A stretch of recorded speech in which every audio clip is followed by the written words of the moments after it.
We'll come on to Mexico. Obviously, that's your focus. In a moment, we look at ally shoring and why Mexico is appealing to some of these companies as they diversify out of China.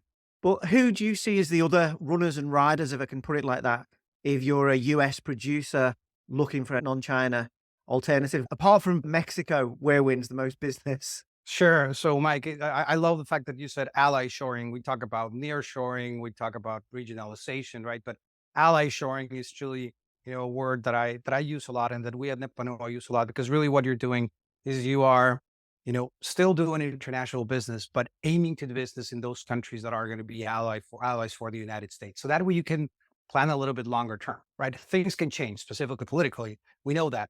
But we know that if you're a US company going into Mexico, we're going to be partners for the next 10, 15, 20, 50 years, right? That's established. It's there. We cannot go any other way. It couldn't go any other way. So that's what we mean by ally shoring. But Mexico is not competing, with any countries on this side of the world. It's not like companies are looking at, oh, well, we go to Mexico or Colombia, or we go to Mexico or Brazil, maybe Costa Rica for some industries. Really, the countries that are also participating in this,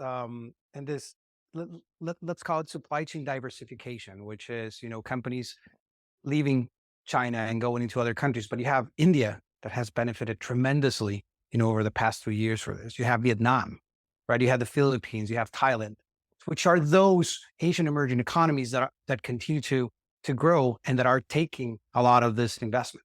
So when companies do look at, hey, let's leave China, where do we go? Mexico plays a role, but it's competing against those other Asian economies that, from a labor perspective, are very competitive.